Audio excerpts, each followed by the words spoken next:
નમસ્કાર, હું છું કેતલ અને આપ જોઈ રહ્યા છો CV24। ભગવાન જગન્નાથજીની આગામી 149મી રથયાત્રાને લઈ અને અમદાવાદના મેયર હિતેશ બારોટની અધ્યક્ષતામાં મ્યુનિસિપલ કમિશનર, પોલીસ કમિશનર સહિતના પોલીસ તેમજ કોર્પોરેશનના ઉચ્ચ અધિકારીઓ સાથે બેઠક યોજાઈ હતી। ગત વર્ષે રથયાત્રા દરમિયાન હાથી ભડકવાની ઘટનાને ધ્યાનમાં રાખી અને ચાલુ વર્ષે જ્યારે રથયાત્રામાં હાથી પસાર થાય ત્યારે ડીજે નહીં વગાડવા અને અન્ય કોઈ અવાજ નહીં કરવામાં આવે તેવી સૂચના આપવામાં આવી છે। ખાસ કરીને સાંજે જમાલપુર રથયાત્રા પહોંચે ત્યારે ટ્રાફિકને ધ્યાનમાં રાખી અને દર્શનાર્થીઓને તકલીફ ન પડે તે પ્રમાણે આયોજન કરવામાં આવશે।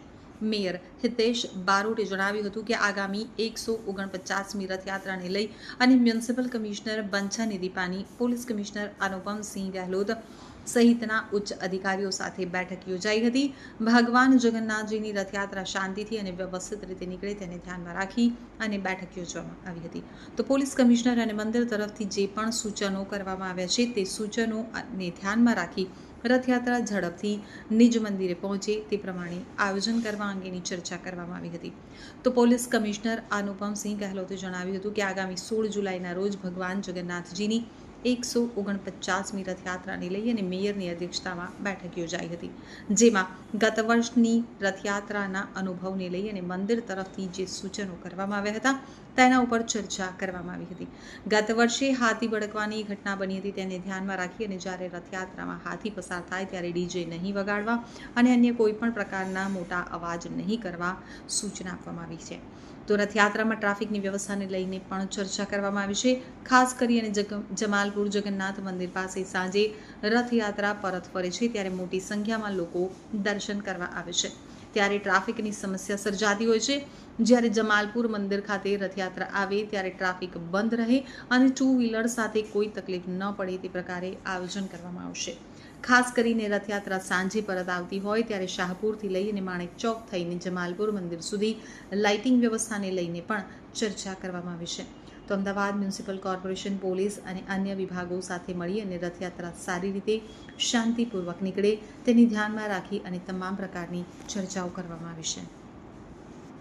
આજે એકતા સમિતિની બેઠકની અંદર મને પોલીસ કમિશનર, અમદાવાદ મહાનગરના કમિશનર તથા મારા ડેપ્યુટી મેયર અને સ્ટેન્ડિંગના ચેરમેન, પક્ષના નેતા અને દંડક એકતા સમિતિના સૌ સભ્યો અને માન્ય ધારાસભ્યશ્રીઓ હાજર હતા। પોલીસ વિભાગનો જે રીતે એકતા સમિતિની બેઠકની અંદર ચર્ચા થઈ જગન્નાથ ભગવાનની આ 149મી રથયાત્રા સુખ, શાંતિ અને સમૃદ્ધિ લઈને આવે અમદાવાદ મહાનગરની અંદર જ્યારે એકતાનું પર્વ ઉજવાતું હોય, ભગવાન જગન્નાથ પોતે નગરની પરિક્રમા કરવા નીકળવાના હોય અને સૌ નાગરિકો, સર્વ ધર્મ, સૌના સાથે અને સૌના વિશ્વાસથી જ્યારે ભગવાન આ યાત્રા કરતા હોય એ યાત્રા શાંતિમય રહે, સૌ સાથે રહી આ યાત્રાને સંપૂર્ણ ભગવાન નિજ ઘર સુધી આવે ત્યાં સુધીના બધી જ વ્યવસ્થા જે કરવામાં આવી છે એની ચર્ચા થઈ અને ચર્ચાના અંતે બધા જ લોકોના સૂચનો લીધા છે। એ પ્રમાણેનું કામ મહાનગર દ્વારા કરવામાં આવ્યું છે। બધા જ વ્હીકલો જે યાત્રામાં જોડાય એમાં પણ શાંતિથી રહે અને હાથીઓની પણ જતા અને બધા જ લોકો પાણીના પરબો ઉપર માઇકનું વગાડે છે એના માટેની પણ ચર્ચા થઈ છે। ખૂબ લોકો આમાં જોડાયા હતા આ સમિતિની અંદર અને બધાનો પહેલાં તો આભાર માનીશ।